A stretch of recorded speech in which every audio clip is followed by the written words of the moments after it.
Hello, இன்றைக்குள்ள south Indian ஃபுட்டில் என்னென்ன இருக்குதுன்னு பார்க்கலாமா? இந்த வீடியோ நீங்கள் ஃபஸ்ட் டைம் பார்க்கறதா இருந்தால் சொல்கிறேன். ஃபுட்டோட டிஸ்பிளே மட்டும் இல்லாமல் அது கூடவே என்னென்ன நியூட்ரியன்ஸ் நமக்கு கிடைக்கும்னு சொல்கிறேன். இது அவியல், இது வெள்ளை பூசணிக்காய், கேரட்டு, அப்புறம் தட்டைப்பயிறு, முருங்கைக்காய் இதெல்லாம் போட்டு செஞ்சது. இதில் வந்துட்டு நார் சத்து ஜாஸ்தி இருக்குது, மினரல்ஸ் ஜாஸ்தி இருக்குது.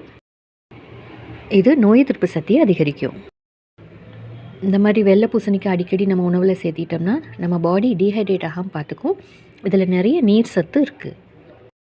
இது கூடவே கொஞ்சம் உருளைக்கிழங்கு, பட்டாணி ரெண்டும் சேர்த்து பொரியல்.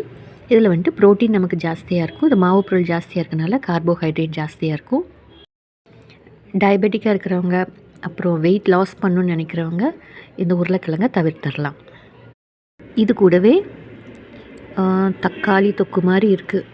இதுவும் வந்துட்டு மெஸ்ஸில் நான் வாங்கினது தான். இதில் நிறைய மினரல்ஸ் இருக்குது. இது ஜீரண சக்தி அதிகரிக்கும். கொஞ்சமாக அப்பளம், இதிலிருந்து ஃபேட், அப்புறம் கொஞ்சம் ஊறுகாய். இதில் விட்டமின்ஸ் இருக்குது. இது நோய் எதிர்ப்பு சக்தி அதிகரிக்கும், ஜீரண சக்தி அதிகரிக்கும். சோறு, இதிலிருந்து கார்போஹைட்ரேட்ஸ் நமக்கு கிடைக்கும். சாம்பார், இதில் கொஞ்சம் மினரல்ஸும் கொஞ்சம் ப்ரோட்டீனும் நமக்கு கிடைக்கும். இது வெளியே மெஸ்ஸிலிருந்து வாங்கின ஃபுட்டு மட்டும் இல்லாமல் வீட்டில் ப்ரிப்பேர் பண்ண ஃபுட்டும் நான் டிஸ்பிளே பண்ணி அதில் என்னென்ன ஊட்டச்சத்து இருக்குதுன்னு சொல்கிறேன். நீங்கள் சப்ஸ்கிரைப் பண்ணிவிட்டு பார்த்தீங்கன்னா நான் அடுத்தடுத்து போடுற வீடியோஸ் உங்களுக்கு நோட்டிஃபிகேஷனில் வரும். தேங்க்யூ. தேங்க்ஸ் ஃபார் வாட்சிங்.